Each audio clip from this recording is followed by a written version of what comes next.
नई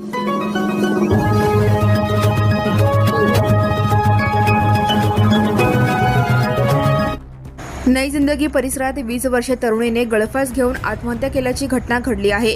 ही घटना आज दिनांक 26 मार्च 2026 रोजी दुपारच्या सुमारास नई जिंदगी येथील 414 भीमाशंकर नगर येथे घडली। याबाबत मिळालेल्या माहितीनुसार आज दुपारच्या सुमारास नई जिंदगी येथील भीमाशंकर नगर येथे राहणारी आरिफुनिसा उर्फ समीना युसुफ सय्यद वय 20 वर्षे हिने स्वतःच्या राहत्या घरी गळफास घेऊन आपले जीवन संपवले। घटनेची माहिती मिळताच नातेवाईकांनी त्याला तात्काळ जवळच्या एका खासगी रुग्णालयात दाखल केले होते, मात्र तेथे डॉक्टरांनी त्यास मृत घोषित केले। मयत आरिफुनिसाचा याचा मृतदेह शवविच्छेदनासाठी सोलापुरातील श्री छत्रपती शिवाजी महाराज सर्वोपचार रुग्णालय या ठिकाणी पाठवण्यात आला आहे। प्राथमिक माहितीनुसार मयत समीना यांनी यापूर्वीही आत्महत्या करण्याचा प्रयत्न केल्याची माहिती समोर आली आहे। घटनेची माहिती मिळताच MIDC पोलीस ठाण्याचे वरिष्ठ पोलीस निरीक्षक व इतर कर्मचारी घटनास्थळी दाखल झाले आहेत। सध्या या घटनेचा तपास पोलीस करत आहेत। मयत आरिफुनिसा याच्या पश्चात आई, वडील, एक बहीण, एक भाऊ असा परिवार आहे।